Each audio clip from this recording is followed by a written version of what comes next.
Okay, here's something a little bit different. I've got a project coming up, I think, where I'll have to drill holes through glass, except they're not going to be small holes, they're going to be bigger holes. I don't know the size yet, but I thought I would experiment with something here that I think will cut. Actually, I know it'll work. It's just I don't know how well it's going to work yet. So that's what I'm going to find out in this video. So what I've got here is the tool itself that I just finished making, and I'll quickly go through the steps involved in doing that. The first thing I did was find a piece of shaft that was big enough for me to do this with, but still fit up inside my drill press. And then I put it in my vise and I cut it off to a handy length. The next thing I need to do with the rod is drill a hole through for the 1/4-inch bolt that I'm going to use to mount the cutter on. So I've got a V-block in my drill press cabinet. I'll take that out and use that to hold the rod while I drill it. Now I need to drill a pilot hole first, but I need a place for the drill bit to start on the round surface of the rod. So I'm going to flatten it out a little bit with the file, and then I can start drilling.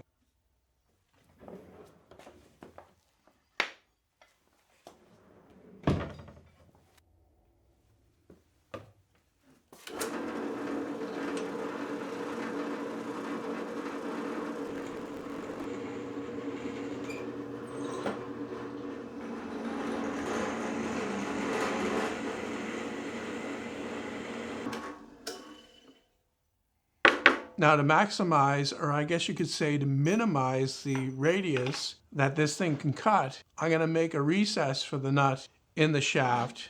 It's also handy for locking the nut so that when I tighten the thing up, it won't turn.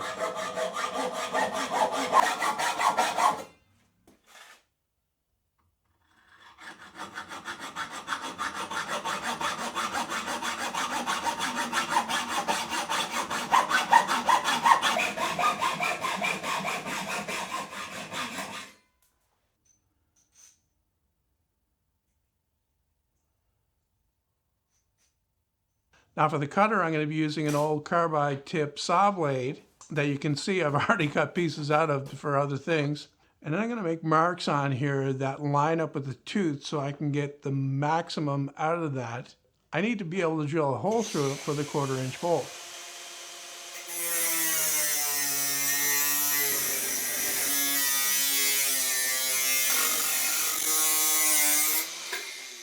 Of course, before I cut the tooth out of the bigger piece of blade, I should have drilled this hole, but I think the V-block will hold it, and I'll hold that down with a scrap of plywood, and that seems to work well.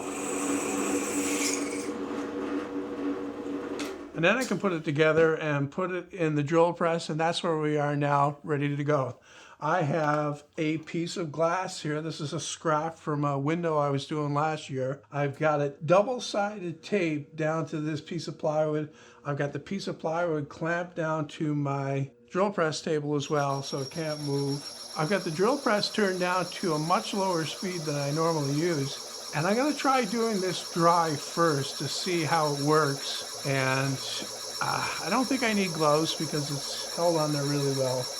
And the hole is relatively small. So I'm just going to try it out without the gloves for now.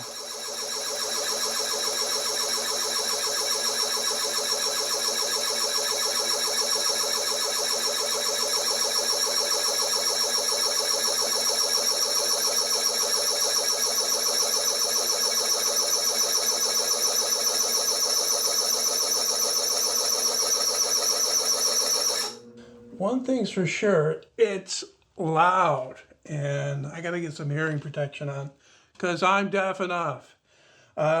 Seems to be cutting well. I do want to add some water though. I think it's going to work a lot better with water. Maybe I'll try oil instead. Oil will be stickier and stay around better.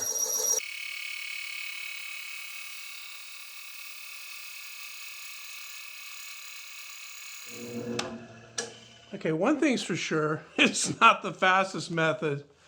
I don't know if I can increase the feed rate. I think I'm gonna try it. I don't have anything loose. None of this cost me any money, just a little bit of time. I'll push harder.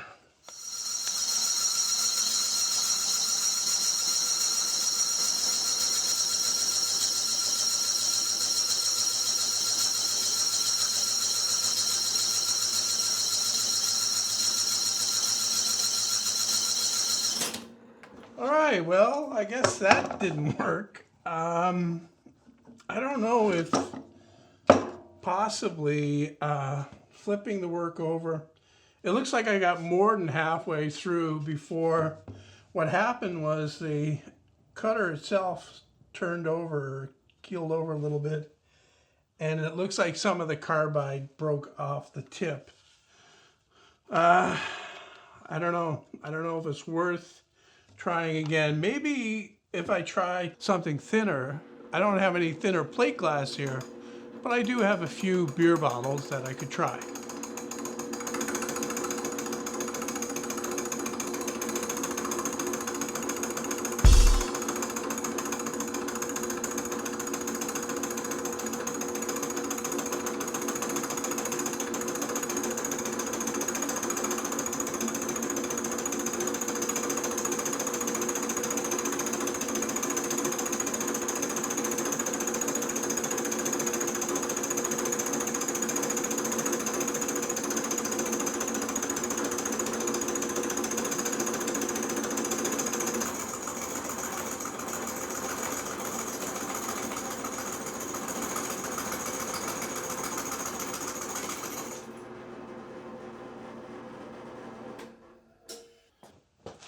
Okay, I can't call that a complete success, but it did make a hole in the side of the bottle. But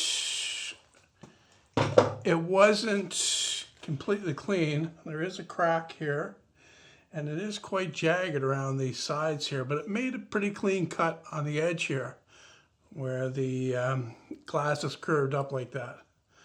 So I don't know. I think there's possibilities here, but I think I'm going to have to think of a different way to cut the holes in the glass that I need. I've got one other thing to test out here, and that's to chuck the tooth directly in the drill and see if that'll drill a smaller hole.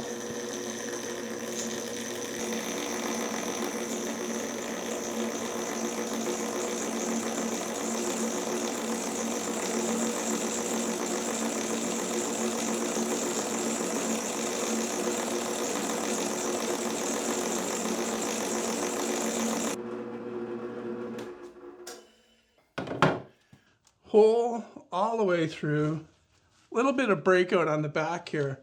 Best situation is if you could take it and flip it over and start drilling from the other side, because it's really clean on this side over here. So that works well, and this is, like I said, 1/4 inch plate glass here. So at least there's some success.